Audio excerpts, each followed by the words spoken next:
পৃথিবীতে সবচেয়ে বেশি রং বদলাতে পারে মানুষ, সবচেয়ে সূক্ষ্ম অভিনয় করতে পারে মানুষ, নিজেকে সবচেয়ে ভালো লুকাতেও পারে ওই মানুষ।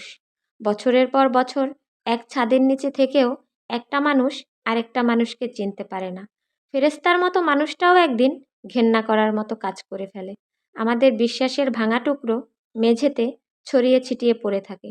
আমরা শুধু অবাক দৃষ্টিতে ফ্যাল ফ্যাল করে চেয়ে রই। স্রষ্টা আমাদের অবাক হওয়ার মতো ক্ষমতা দিয়েছেন ঠিকই, কিন্তু মানুষ চেনার মতন ক্ষমতা দেননি। আমরা তাই প্রতিনিয়ত শুধু অবাক হই, একবার, দুইবার, অনেকবার। অবাক হতে হতে একদিন আমরা মেনে নেই, দিন শেষে আমরা কেউই কাউকে চিনি না, কখনো চিনতামও না। এই ছোট্ট জীবনটাতে যে মানুষটাকে চিনি, জানি, শ্রদ্ধা করি, ভালোবাসি, মায়া করি, সে আসলে সত্যি সত্যি আমার না। যদি সে আমার হতো, তাহলে আমাকে বারবার নির্মমভাবে ঠকাতে পারতো না। এই নিষ্ঠুর সত্যিটা জেনে যাওয়ার পর থেকে আমি মানুষকে ভয় পাই, ভীষণ ভয় পাই। মানুষের মতো বহুরূপী প্রাণী পৃথিবীতে আর দ্বিতীয়টি নেই। মানুষ এমন এক প্রজাতির প্রাণী যারা কিনা নিঃস্বার্থে গিরগিটির থেকেও বেশি রং বদলায়। প্রয়োজনে অচেনা মানুষকে যেমন আত্মার আত্মীয় বানিয়ে নেয়, আবার প্রয়োজন ফুরিয়ে গেলে তেমনি আপনজনকেও অচেনা বানিয়ে দেয়।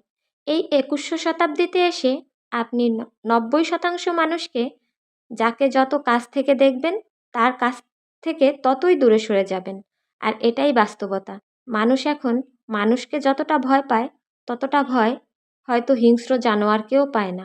মানুষ মানুষের থেকে যতটা দূরত্ব বজায় রেখে চলে, বনের পশুরাও নিজেদের মধ্যে এতটা দূরত্ব রাখে না।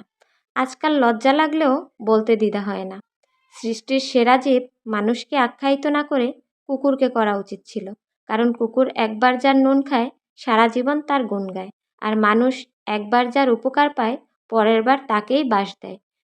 তাই মানুষ হতেই সাবধান থাকুন। যতই কষ্ট হোক, কখনো কারো কাছে নিজের একান্ত দুঃখ কষ্টগুলো প্রকাশ করে হালকা হতে যাবেন না। মনে রাখবেন, যাকেই দুঃখের গল্প শোনাতে যাবেন, সেই আপনার দুঃখের গল্পের উপন্যাস বানাবে। আজকের মতো এখানেই বিদায় নিচ্ছি। সবাই ভালো থাকবেন, সুস্থ থাকবেন। আল্লাহ হাফেজ।